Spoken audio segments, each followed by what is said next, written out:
What does the semiconductor disruption look like? While everyone seems to agree that AI will disrupt the semiconductor design and EDA tools, nobody has not yet suggested what a disrupted flow would actually look like.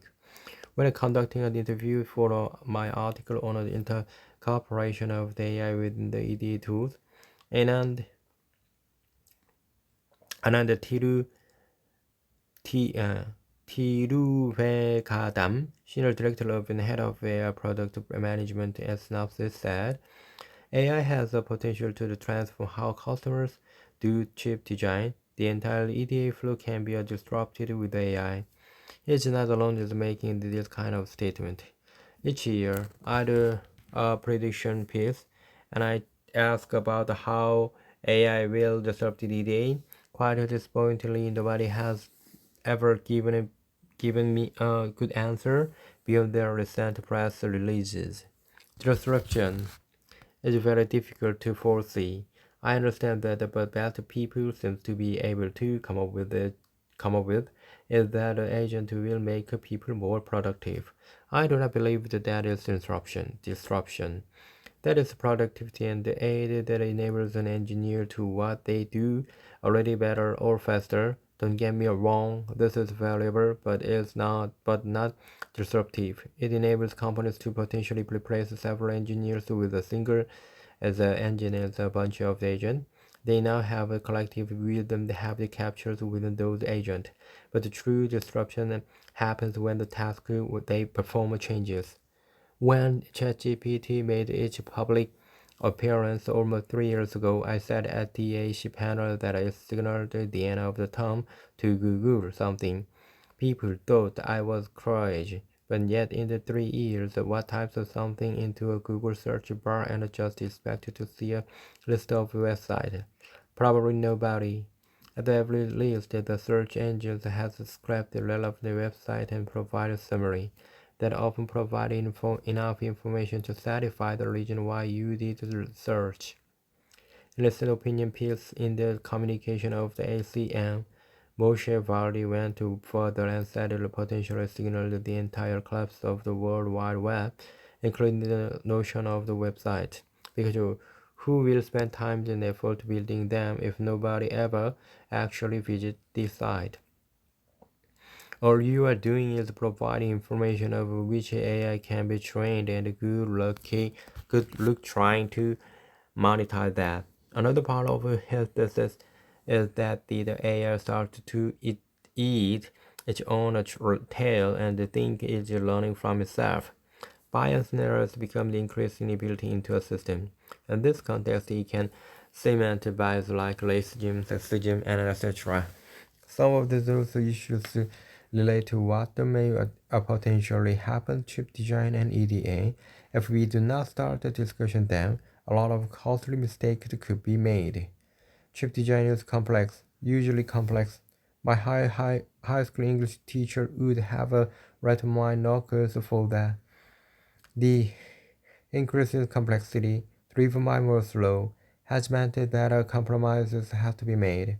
Most of that was in the few area of the creativity.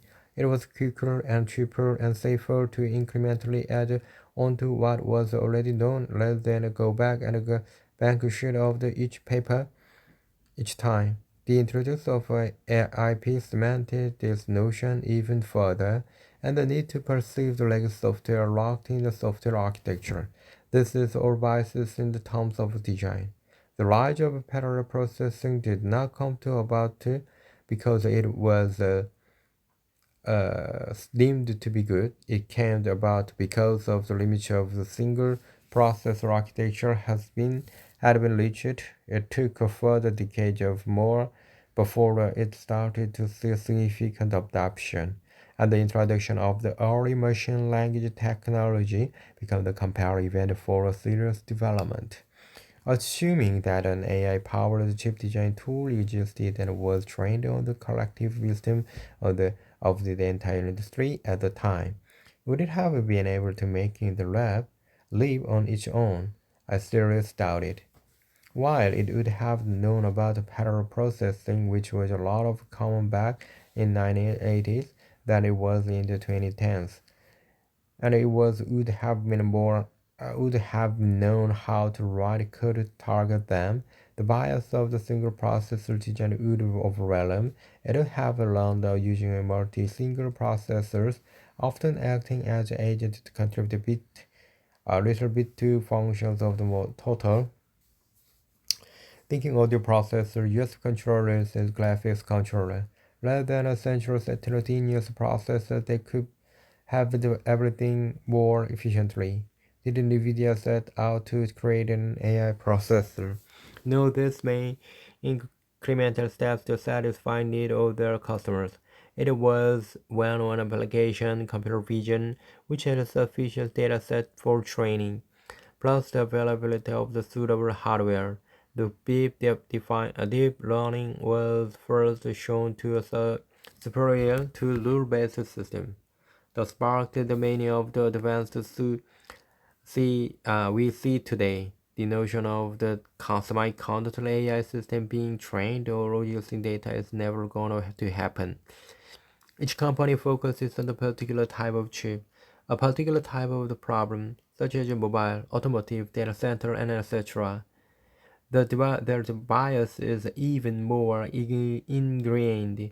Few hardware companies few develop software, even though they have needed some hardware-dependent software. AI is going to be told to be invent something radically new.